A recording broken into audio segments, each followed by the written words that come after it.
Hello, BookTube, and welcome back to a series of videos in which I'm reading you a book. We are reading Jane Austen's Pride and Prejudice for Jane Austen July. Although since we're reading every chapter, we are going to go past Jane Austen July into Austen August, or whatever we're going to do. And we have lately been reading about a new upheaval in Meryton, a new upheaval in the Longbourn household. There have been a few upheavals in a row. First of all, Netherfield Hall has been let by a man named Mr. Bingley, a wealthy, friendly young man named Mr. Bingley, who's brought a whole party down from London, including the brooding and enigmatic Mr. Darcy. And Mr. Bennet, the father of the family in the story, has received a letter from Mr. Collins, who is going to receive Longbourn in the entail of the estate when Mr. Bennet dies. It's not like he can say in his will, well, of course, I'll die, but my wife and my children will still live in my house. They'll still get my farm and rent properties. They'll get all of that. They'll still have my servants and my furniture and whatnot. No. The whole thing goes to someone else. It goes to a male heir. And that is Mr. Collins, an oily, obsequious, pompous, and self-important cleric from the next town over, or the next county over. He proposes in a letter to come to Longbourn to visit. He wants to mend fences. His father and Mr. Bennet did not get along. He has another motive in mind. As he tells Mrs. Bennet, one of the ways in which he's looking to make amends for the fact that he's going to inherit the property is that he would like to marry one of her daughters. He has a good living in Hunsford.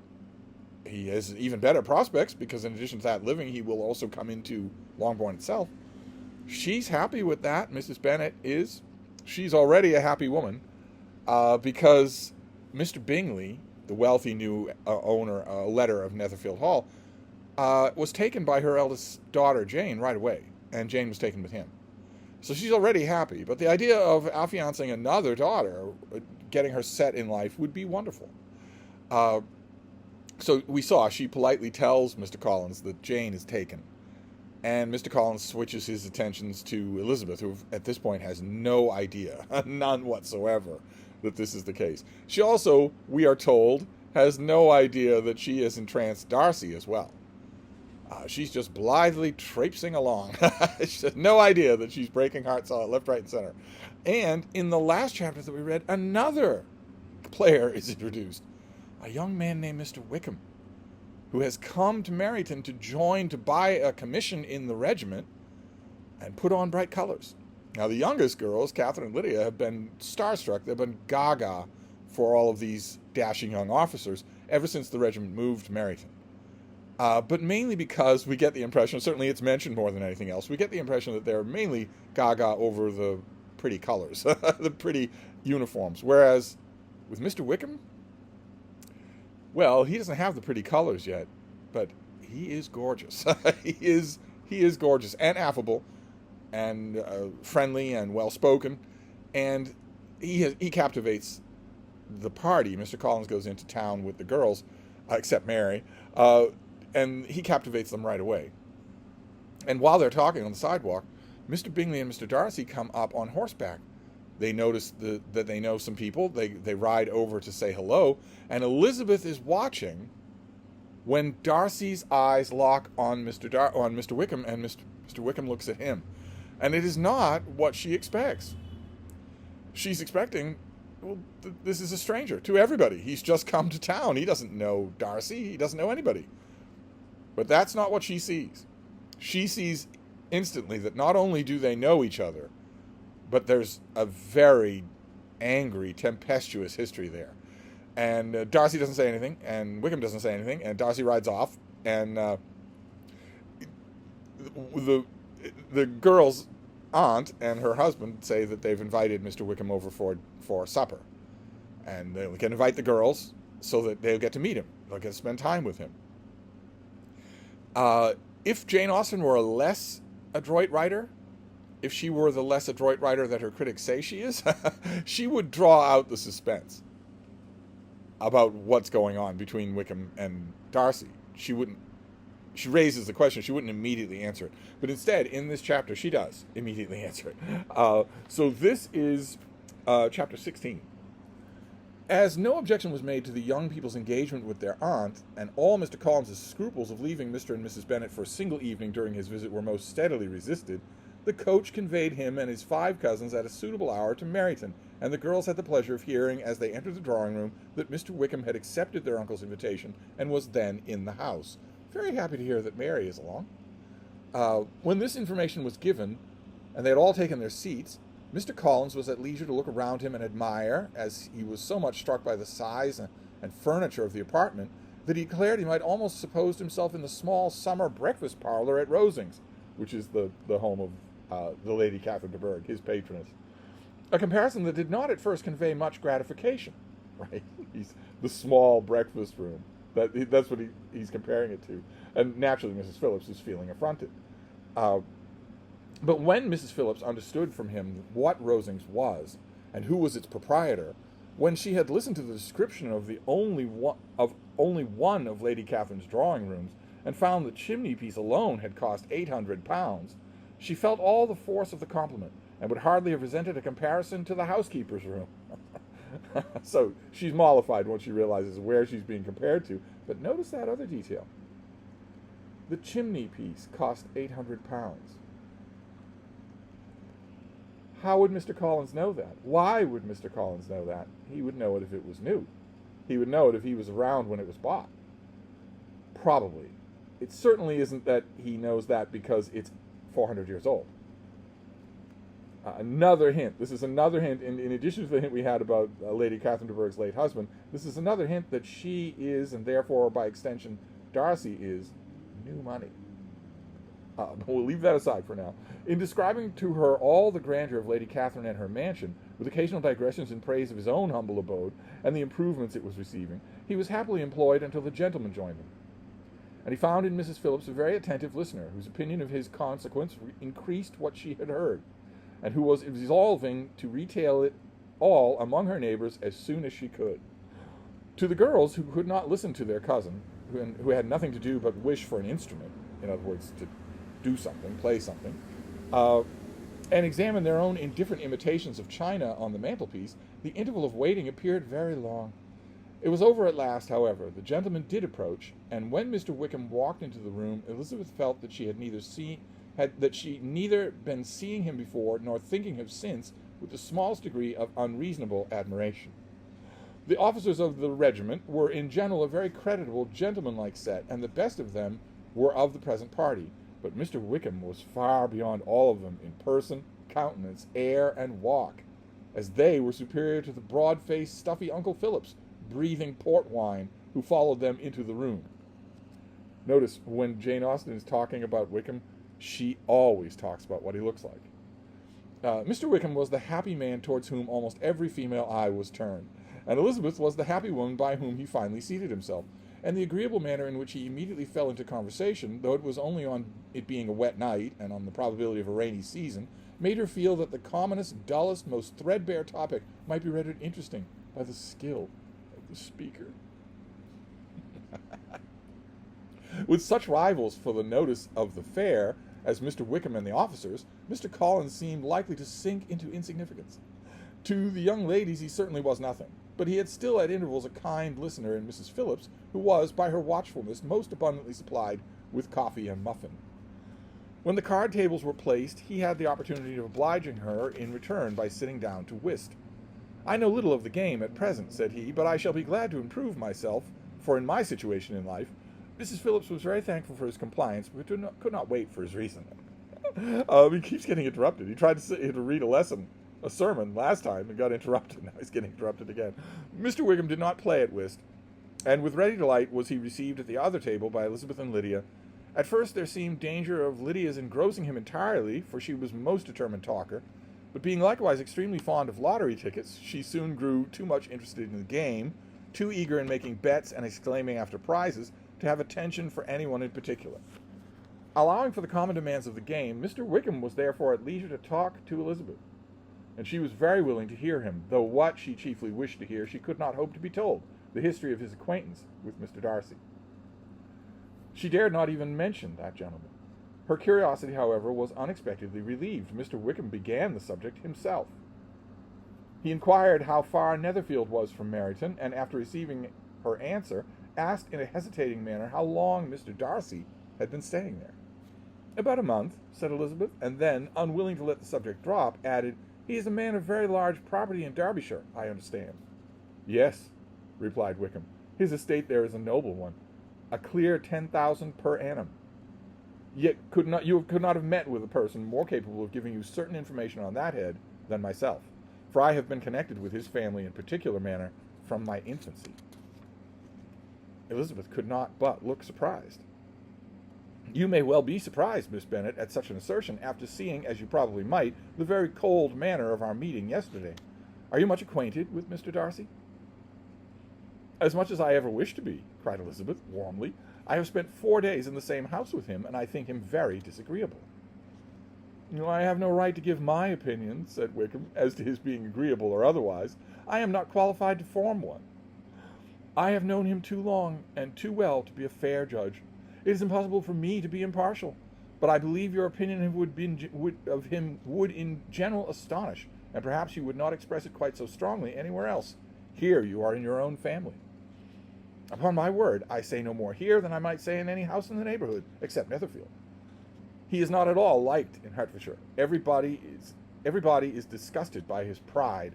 You will not find him more favorably spoken of by anyone."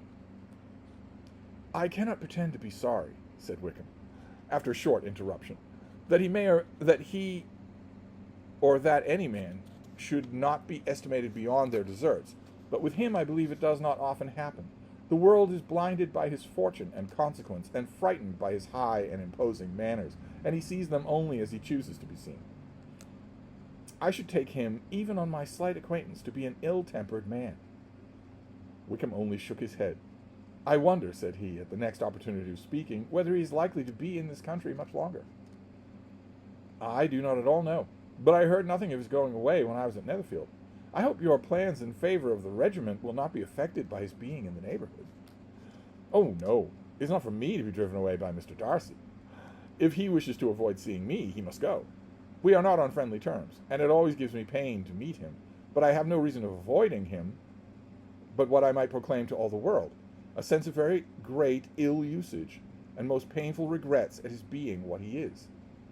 His father, Miss Bennet, the late Mr. Darcy, was one of the best men that ever breathed, and the truest friend I ever had. I can never be in company with this Mr. Darcy without being grieved to the soul by 1,000 tender recollections.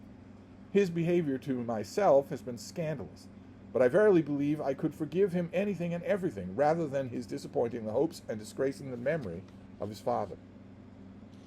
Elizabeth found the interest of the subject increase, and listened with all her heart, but the delicacy of it prevented further inquiry.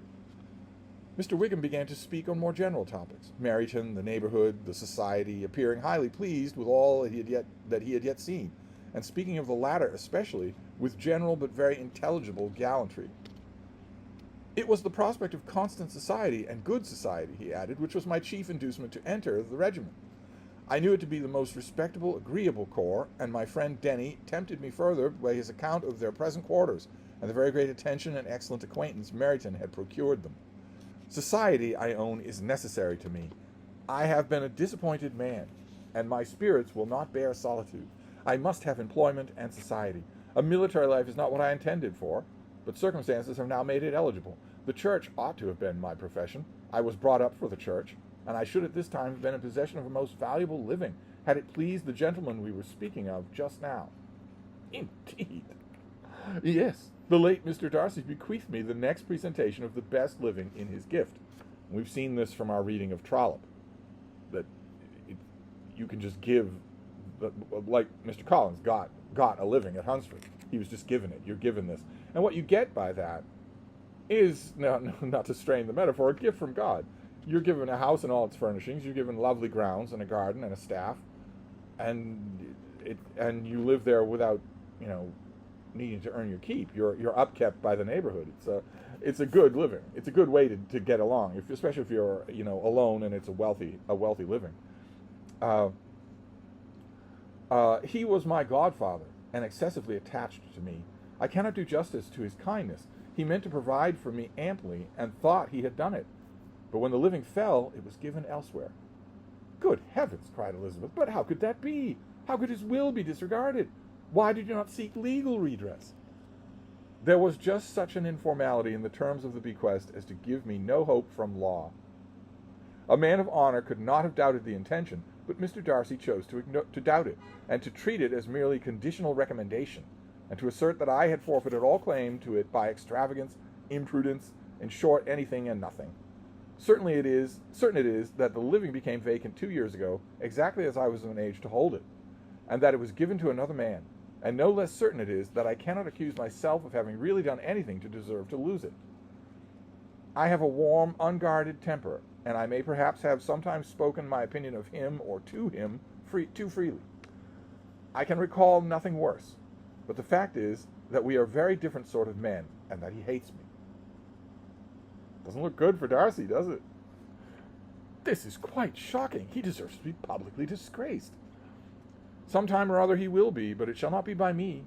Till I can forget his father, I can never defy or expose him. Elizabeth honored him for such feelings, and thought him handsomer than ever, as he expressed them. But what, said she, after a pause, can have been his motive? What can have induced him to behave so cruelly? A thorough, determined dislike of me. A dislike which I cannot but attribute to some measure of jealousy. Had the late Mr. Darcy liked me less, his son might have borne me better, but his father's uncommon attachment to me irritated him, I believe, very early in life. He had not the temper to bear the sort of competition in which we stood, the sort of preference which was often given me. And then everybody clapped. I had not thought Mr. Darcy so bad as this. Though I have never liked him, I had not thought so very ill of him. I had supposed him to be despising his fellow creatures in general, but did not suspect of him descending to such malicious revenge, such injustice, such inhumanity as this. I might point out here, I know that this is a fun scene, especially if you know the book, but this is the first passion that we've ever seen from Elizabeth. She all the rest of the time she's taken after her father. She's shown genuine emotion and caring for Jane, but otherwise it's all been arch wordplay and cynical laughing. After a few minutes' reflection, however, she continued, I do remember his boasting one day at Netherfield of the implacability of his resentments, of his having an unforgiving temper. His disposition must be dreadful. I will not trust myself on the subject, said Wickham. I can hardly be just to him. Elizabeth was again deep in thought, and after a time exclaimed, to treat in such a manner the godson, the friend, the favorite of his father. She could have added, a young man, too, like you, whose very countenance may vouch for your being amiable. In other words, to treat in such a manner a godson, a friend, a favorite of his father, and such a hottie. But she contented herself with, and one, too, who had probably been his own companion from childhood, connected together, as I think you said, in the closest manner. We were born in the same parish, within the same park, and the greatest part of our youth was passed together, inmates of the same house, sharing the same amusements, objects of the same parental care. My father began life in the profession which your uncle, Mr. Phillips, appears to do so much credit to, but he gave up everything to be of use to the late Mr. Darcy, and devoted all his time to the care of the Pemberley property. He was most highly esteemed by Mr. Darcy, a most intimate, confidential friend. Mr. Darcy often acknowledged himself to be under the greatest obligation to my father's active superintendence, and when immediately before my father's death Mr. Darcy gave him a voluntary promise of providing for me, I am convinced that he felt it to be as much a debt of gratitude to him as affection to myself. How strange, cried Elizabeth. How abominable! I wonder that the very pride of this Mr. Darcy has not made him just to you. If not from better motive, then that he should not have been too proud to be dishonest. For dishonesty I must call it. It is wonderful, replied Wickham, for almost all his actions may be traced to pride, and pride has often been his best friend. It has connected him nearer with virtue than any other feeling. But we are none of us consistent, and in his behavior to me there were strong impulses even than pride. Can such abominable pride as his have ever done him good? Yes, it has often led him to be liberal and generous, to give his money freely, to display hospitality, to assist his tenants, to relieve the poor. Anybody you leaving out there, Mr. Wickham? Family pride and filial pride, for he is very proud of what his father was, have done this. Not to appear to disgrace his family, to degenerate from the unpopular qualities, to lose the influence of the Pemberley house is a powerful motive. He also has brotherly pride, which, with some brotherly affection, makes him a very kind and careful guardian of his sister, and you will hear him generally cried up as the most attentive and best of brothers. What sort of girl is Miss Darcy? He shook his head. I wish I could call her amiable. It gives me pain to speak ill of a Darcy. You have done nothing else for the last 40 minutes. But she is too much like her brother, very, very proud. As a child, she was affectionate and pleasing, and extremely fond of me. Another person who's extremely fond of you, do tell. But I have devoted hours and hours to her amusement. But she is nothing to me now. She is a handsome girl, about 15 or 16, and I understand highly accomplished. Since her father's death, her home has been London, where a lady lives with her and superintends her education. After many pauses and many trials of other subjects, Elizabeth could not help reverting once more to the first, and saying, I am astonished at his intimacy with Mr. Bingley. How can Mr. Bingley, who seems good humour itself, and is, I really believe, truly amiable, be in friendship with such a man? How can they suit each other? Do you know Mr. Bingley? Maybe she's watching out for Jane here. Could be. Not at all. He is a sweet-tempered, amiable, charming man. He cannot know what Mr. Darcy is. Probably not. But Mr. Darcy can please when he chooses. He does not want abilities. He can be a conversable companion if he thinks it worth his while. Among those who are at all his equals in consequence, he is a very different man from when he is to the less prosperous. His pride never deserts him, but with the rich he is liberal-minded, just, sincere, rational, honorable, and perhaps agreeable, allowing something for fortune and figure. The whist party soon afterwards breaking up, the players gathered round the other table, and Mr. Collins took his station between his cousin Elizabeth and Mr. Phillips. The usual inquiries as to his success were made by the latter. It had not been very great. He had lost every point, but when Mrs. Phillips began to express her concern thereupon, he assured her with very earnest gravity that it was not much of the least importance, that he considered the money a mere trifle, and begged she would not make herself uneasy. I know very well, madam, said he, that when a person sits down to a card table, they must take their chance of these things, and happily I am not in such circumstances as to make 5 shillings any object. There are undoubtedly many who could not say the same, but thanks to the Lady Catherine de Bourgh, I am far removed from the necessity of regarding little matters. Mr. Wickham's attention was caught, and after observing Mr. Collins for a few moments, he asked Elizabeth in a low voice whether her relation were being intimately acquainted with the family of de Bourgh. Because he doesn't know Collins, but he knows that name. Lady Catherine de Bourgh, she replied, has very lately given him a living. I hardly know how Mr. Collins was first introduced to her notice, but he certainly has not known her long. You know, of course, this is Wickham replying, you know, of course, that Lady Catherine de Bourgh and Lady Anne Darcy were sisters, and consequently she is aunt to the present Mr. Darcy. No, indeed, I did not. I knew nothing at all of Lady Catherine's connections. I never heard of her existence till the day before yesterday. Her daughter, Miss de Bourgh, will have a very large fortune, and it is believed that she and her cousin will unite the 2 estates.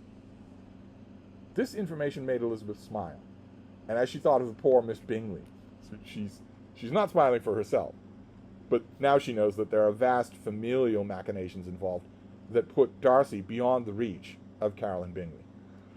Vain, indeed, must be all her attentions, vain and useless her affection for her sister and her praise of himself, if he were already self-destined to another. Mr. Collins, said she, speaks highly of both Lady Catherine and her daughter, but from some particulars that he has related of her ladyship, I suspect his gratitude misleads him, and that in spite of her being his patroness, she is an arrogant, conceited woman. I believe her to be both in a great degree, replied Wickham. I have not seen her for many years, but I very well remember that I never liked her, and that her manners were dictatorial and insolent. She has the reputation of being remarkably sensible and clever, but I rather believe she derives part of her abilities from her rank and fortune, part from her authoritative manner, and the rest from the pride of her nephew, who chooses that everyone connected with him should have an understanding of the first class. Elizabeth allowed that he had given a very rational account of it, and they continued talking together with mutual satisfaction till supper put an end to cards, and gave the rest of the ladies their share of Mr. Wickham's attentions. There could be no conversation in the noise of Mrs. Phillips's supper party, but his manner recommended him to everybody. Whatever he said was well said, and whatever he did, done gracefully. Elizabeth went away with her head full of him. Get your wits back. Snap out of it. She could think of nothing but of Mr. Wickham, and of what he had told her all the way home, and there was not time for her to even mention his name as they went, for neither Lydia nor Mr. Collins were at once silent. Lydia talked incessantly of lottery tickets, and of fish, and she had lost, and fish she had won. These are details of the game. Don't need to worry about them. And Mr. Collins, in describing the civility of Mr. and Mrs. Phillips, protesting that he did not in the least regard his losses at whist, enumerating all the dishes at supper, and repeatedly fearing that he crowded his cousins, had more to say than he could well manage before the carriage stopped at Longbourn House. Well, okay, so now we know a story. Now we are cooking, because Mr. Wickham, who's so dreamy, has not only captivated Elizabeth, but told her lots and lots of information. Mr. Collins, Lady Catherine de Bourgh, is Darcy's aunt, and Darcy has treated Mr. Wickham horribly, deprived him of a living, forced him to go out in the world and seek his fortune, join a regiment, even though it's not what he wants to do. Wants to be in the church. And he's so pretty. And it's an effusion of exposition. We are caught up in Elizabeth's growing indignation and shock about this man that she already disliked. We're caught up in that the whole while that Wickham is talking, and so that maybe we, like Elizabeth, don't realize what exactly it is that we're hearing. The first time around, you probably won't realize what you're hearing. You'll think, oh, so this Darcy really is the worst. And you won't realize that what is Wickham saying? What is he saying about the people he is vilifying? He principally vilifies two people. Three, if we count Darcy's sister. So let's count all of those. First, about Darcy, he says that he can be extremely liberal and generous to his tenants and to other people, but I don't like him. He doesn't like me, and he's really not a nice person. His pride really eats him through from end to end. About Darcy's sister, he says, well, once upon a time we meant the world to each other, but now I don't like her at all.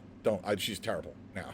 About Lady Catherine de Bourgh, he says, well, she has a reputation of being sensible and even generous, but really she's terrible. She's terrible. I don't like her at all. Now, in the sweep of the conversation in this interval, we don't really put those elements together, and neither does Elizabeth, which is masterful on Jane Austen's part that we don't do that. We are just reminded over and over again that Mr. Wickham is haughty. He's a genuine haughty. So there you go. That is this chapter. We'll move on next time. Sorry to go long, but I'll be back. Thank you, Bertie.